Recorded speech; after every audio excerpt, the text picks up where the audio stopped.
সকলকে আরও একবার স্বাগত জানাচ্ছি আমাদের এই যাত্রায়। আজ আমরা জানব টাইপ টুল সম্পর্কে। হ্যাঁ, ইলাস্ট্রেটরে যে কয়টি টাইপ টুলের ধরন রয়েছে এবং এই টাইপ টুলগুলো ঠিক কীভাবে ব্যবহার করতে হয় সেই বিষয়ে বিস্তারিত আলোচনা হবে আজ। তাহলে চলুন শুরু করা যাক। আমরা প্রথমেই আমাদের আর্টবোর্ডে 7টি আলাদা কলাম রেখেছি এবং এর মাধ্যমে আপনারা অবশ্যই বুঝতে পারছেন যে আমাদের এই অ্যাডোবি ইলাস্ট্রেটর সফটওয়্যারে 7 ধরনের টাইপ টুল পাওয়া যায়। টাইপ টুল মানে আমরা লিখতে পারি 7 ধরনের টুল দিয়ে। এখন চলুন প্রথম থেকে দেখি যে কোন টুলটি কিভাবে আমরা লিখতে পারি বা কোন স্টাইলে আমরা লিখতে পারি। তাহলে চলুন শুরু করা যাক। প্রথমত আমরা চলে আসব আমাদের টুলবারে এবং টুলবার থেকে আমরা পেয়ে যাব টাইপ টুল। খেয়াল করে দেখুন টাইপ টুল। এইবার এই টাইপ টুলের নিচে যে ছোট্ট তীর আইকনটি রয়েছে এইটার উপরে যদি আমি 2 সেকেন্ড ক্লিক করি তাহলে আমার এখানে অনেকগুলি প্রায় 7টি টাইপ টুল দেখতে পাবো। এই 7টি টাইপ টুল নিয়ে আজকে আমাদের আলোচনা। তো প্রথমে আমরা টাইপ টুলটিকে সিলেক্ট করছি। এই টুলটিকে আপনাদের বিশেষ করে কোনো ধরনের শেখানোর প্রয়োজন হবে না, কারণ আপনারা যারা ওয়ার্ডে লিখেছেন বা অন্য কোথাও টাইপ করেছেন তাদের জন্য এই টুলটি একদমই সেম। আপনি প্রথমে কি করবেন, আপনি প্রথমে একটি ক্লিক করবেন। ক্লিক করার পরে আপনি লিখতে শুরু করবেন। ওকে, এবার আপনি সিলেকশন দিয়ে এটাকে সিলেক্ট করলেন, করে আপনি এভাবে বড় করতে পারেন ফ্রিভাবে, অথবা আপনি এখান থেকে স্ট্রোক বাড়িয়ে দিতে পারেন। ওকে, এখান থেকে আপনি স্টাইলটাকে সিলেক্ট করতে পারেন। এখান থেকে আপনি ফন্টের পরিবর্তন করতে পারেন। দেখুন এখানে বিভিন্ন ধরনের ফন্ট রয়েছে, আমি এখান থেকে পরিবর্তন করে নিতে পারি। এইখান থেকে আমি আমার কালার পরিবর্তন করে নিতে পারি কন্ট্রোল প্যানেল থেকে। এছাড়াও টাইপ বা ক্যারেক্টার যে প্যানেল রয়েছে সেখান থেকেও আমরা এই পরিবর্তনগুলো করতে পারি। ওকে, এটা গেল 1 নাম্বার। 2 নাম্বার হচ্ছে area type tool. Area type tool, area type tool কী জিনিস? এরিয়া টাইপ টুলের জন্য আপনার একটি অবশ্যই এরিয়ার প্রয়োজন হবে। তো আগে আমাদের যে কাজটি করতে হবে যে আমরা একটি এরিয়া তৈরি করে নিব। তার জন্যে সেটা হতে পারে অ্যাবস্ট্রাক্ট, হতে পারে আমাদের রেক্ট্যাঙ্গুলার বা বেসিক যে টুলগুলি আছে এরকম। তো আমরা কি করলাম, আমরা এইখান থেকে একটু অ্যাবস্ট্রাক্টভাবেই একটা শেপ তৈরি করব।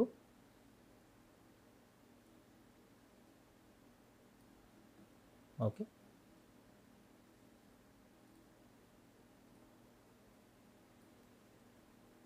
ওকে, এবার আমাদের কাজ কি? এইবার আমরা শেপটিকে সিলেক্ট রাখবো। সিলেক্ট রেখে আমরা চলে যাব টাইপ টুলের মধ্যে যে আমরা দ্বিতীয় যে টাইপ টুলটি রয়েছে এরিয়া টাইপ টুল, এই টাইপ টুলটিকে সিলেক্ট করব এবং এর উপরে অর্থাৎ পাতের উপরে যে কোনো জায়গায় আমি ক্লিক করব। আমার যে ডিফল্ট টেক্সটগুলি এসেছে সেদিকে খেয়াল করে দেখুন যে আমার এই যে এরিয়া, এই এরিয়ার বাইরে টেক্সটগুলো সে যায়নি। তো আমি এখান থেকে একটু ছোট করে নিচ্ছি। ওকে, যতটুকু আপনার প্রয়োজন আপনি ছোট করে নেবেন, ঠিক এইভাবে খেয়াল করে দেখুন। এবং বাকি যে অপশানগুলি রয়েছে অর্থাৎ এর স্ট্রোক এবং ফিল কালার, এখান থেকে ফিল কালার, এখান থেকে স্ট্রোক কালার, এখানে স্ট্রোক কতটা মোটা করবেন, এখানে অপাসিটি কতটা রাখবেন কি রাখবেন না সেটা, এখান থেকে কালার পরিবর্তন, এখান থেকে ক্যারেক্টার পরিবর্তন এবং ক্যারেক্টার প্যানেল পেয়ে যাবেন। এখান থেকে আরও অসংখ্য পরিবর্তনের জন্য অলরেডি আমরা ক্যারেক্টার প্যানেল সম্পর্কে জেনে গিয়েছি, তো সেই ক্ষেত্রে আপনাদের এখানে সুবিধা হবে। আচ্ছা, তো বাকি অপশানগুলো সেম। আমি এরিয়া টাইপ টুল দেখিয়ে দিচ্ছি এবং এর মাঝখানে আপনি যদি আরও টাইপ করতে থাকেন, এভাবে যদি টাইপ করতে থাকেন তো এটা সম্পূর্ণটাই কি হবে যে এর ভিতরেই থাকবে, এর এরিয়ার বাইরে এ কখনোই কাজ করবে না। তো এটা হলো এরিয়া টাইপ টুল। ওকে, আমরা দেখে নিলাম এরিয়া টাইপ টুলটিকে। ওকে, আমি একটু সরিয়ে রাখছি। এবার টাইপ অন এ পাথ। আমরা জানি যে কোনো যে একটি লাইন যেটা কোনো এরিয়া তৈরি করে না তাকে বলে হচ্ছে পাথ। ওকে, তো এই যে পাথ পাতের উপর দিয়ে টাইপ হবে। এটা টাইপ অন এ পাত, অর্থাৎ পাতের উপরের দিয়ে টাইপ হবে। তো এর জন্য আমার কি প্রয়োজন হতে পারে? আমি একটি সার্কেল নিতে পারি। ওকে, এটিকে শুধু আমি পাথ করে রাখলাম। এইবার আমি কি করতে পারি? আমি অ্যাবস্ট্রাক্ট একটা শেপ এখান থেকে নিতে পারি। ওকে, দুইটাতেই আপনাদেরকে দেখাবো। তো এই যে প্রথম সার্কেলটি রয়েছে এটা আমি ক্লিক করলাম, ক্লিক করে আমি চলে গেলাম আমার টাইপ টুলের ভিতরে। এইবার type on a path tool select করলাম, এর উপরে আমি ক্লিক করলাম। দেখুন অটোমেটিক আমার ডিফল্ট টেক্সটটি এখানে চলে আসছে এবং পরিবর্তনগুলো সেম। আপনি চাইলে এখানে ডাবল ক্লিক করে আপনার টেক্সটগুলিকে এডিট করে নিতে পারেন। এগুলিকে ধরে ঠিক এইভাবে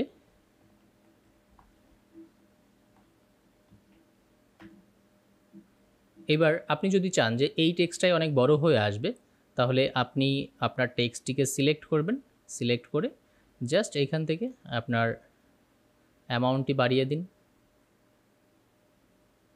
যত বাড়াবেন সে তত বড় হয়ে আসবে, ঠিক এইভাবে। তো আমরা এখানে কমিয়ে রাখছি।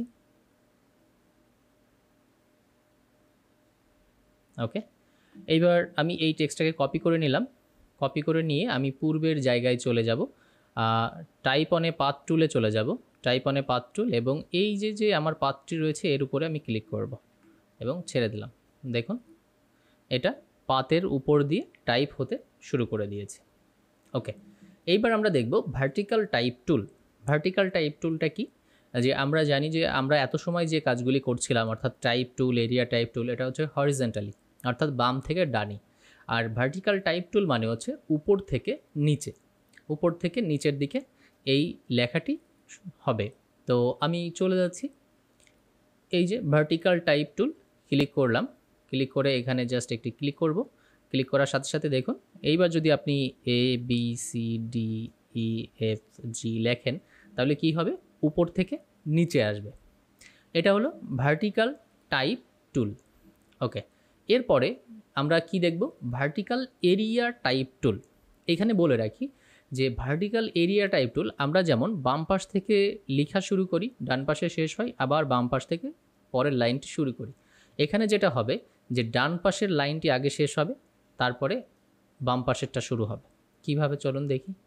আমরা চলে যাব এরিয়া টাইপ টুল। তার জন্য আমার একটা এরিয়া প্রয়োজন। প্রথমে আমি একটা রেক্ট্যাঙ্গুলার নিয়ে নিচ্ছি।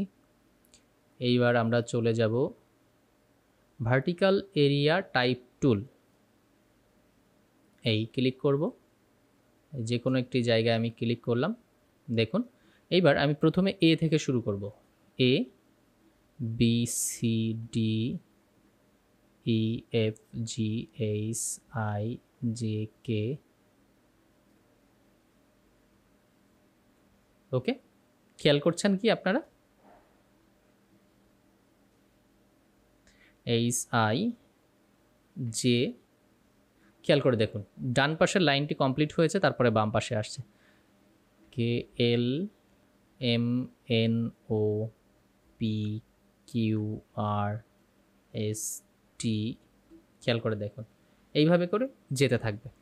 তো এটা হলো ভার্টিক্যাল এরিয়া টাইপ টুল।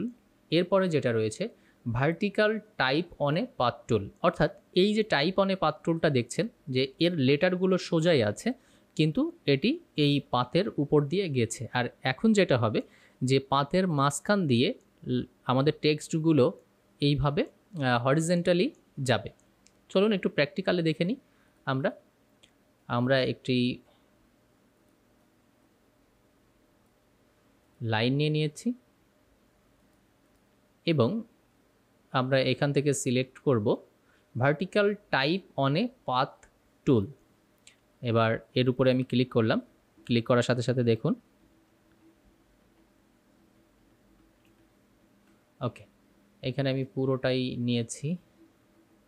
আমি একটু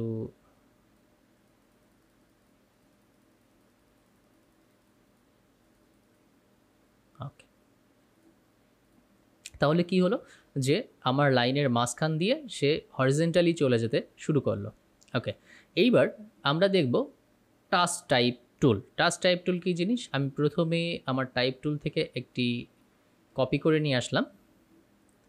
ওকে, টাচ টাইপ টুল হলো ইন্ডিভিজুয়ালি প্রত্যেকটা ক্যারেক্টারকে সে এডিট করতে পারে। তো আমরা দেখি কিভাবে। আমরা চলে যাব টাইপ টুলে। টাইপ টুলের ভিতর থেকে টাচ টাইপ টুল, এখান থেকে যে লেটারকে আপনি সিলেক্ট করবেন সে একটি ছোট্ট বাউন্ডিং বক্স দিয়ে অলরেডি সিলেক্ট হয়ে গেছে। এবার আপনি চাইলে শুধুমাত্র তাকে বড় করতে পারেন, তাকে একটু ঘুরিয়ে দিতে পারেন আপনার পছন্দ অনুযায়ী এইভাবে।